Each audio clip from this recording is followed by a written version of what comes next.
विशा न्यूज़ 24/7 का हर दर्शकों को सादर प्रणाम, जोहार, सलाम।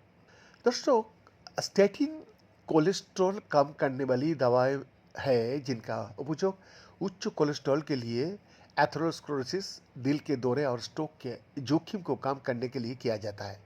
इस छोटे अध्ययनों से संकेत मिला था कि ये दवाएं अवसाद को भी कम कर सकती है। इसलिए चैरिटे यूनिवर्सिटेस मेडिसिन बर्लिन की एक टीम ने इस विचार का परीक्षण करने के लिए एक व्यापक अध्ययन किया।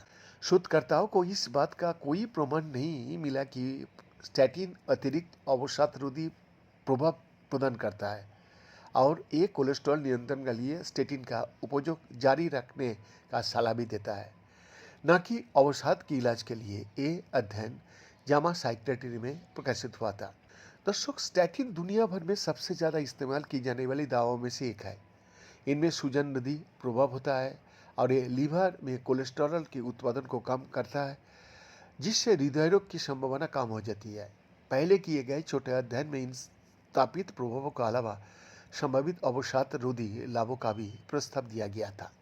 सोचिए, अगर स्टैटिन का बाकी अवसाद रोधी प्रभाव होता तो हम एक ही तीर से दो निशाने साध सकते थे। चैरिटे कैंपस बेंजामिन फ्रैंकलिन में मनोचिकित्सा और तंत्रिका विज्ञान विभाग के निदेशक और इस अध्ययन के प्रमुख प्रोफेसर क्रिश्चियन आर्टे ने कहता है, अवसाद और मोटापा दुनिया भर में सबसे आम चिकित्सीय स्थितियों में से एक है और ये अक्सर एक साथ दिखाई देता है। जो लोग मोटे होता है उनमें अवसाद का खतरा ज़्यादा होता है। बदले में अवसाद से ग्रस्त लोगों में मोटापा का खतरा ज़्यादा सामने आता है। मीठे मरीजों में अक्सर कोलेस्ट्रॉल का स्तर ज़्यादा होता है।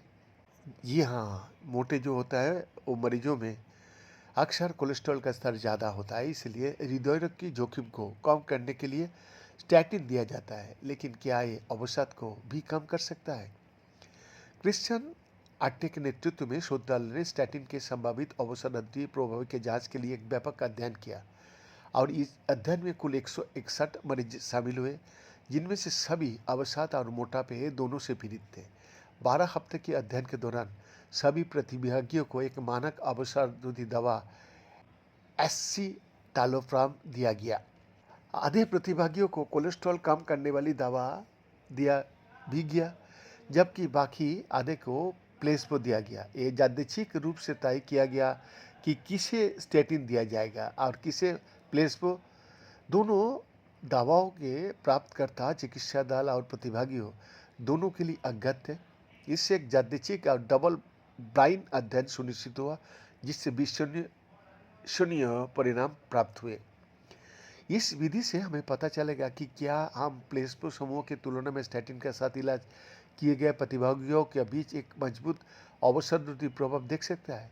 मनोचिकित्सा और तंत्रिका विज्ञान विभाग में चैरिटे BIH क्लिनिशियन वैज्ञानिक सह प्रमुख लेखक डॉक्टर बू री चाय ये सामने लेके आए। BN का एक्सक्लूसिव रिपोर्ट, विशा न्यूज़ 24/7 रांची।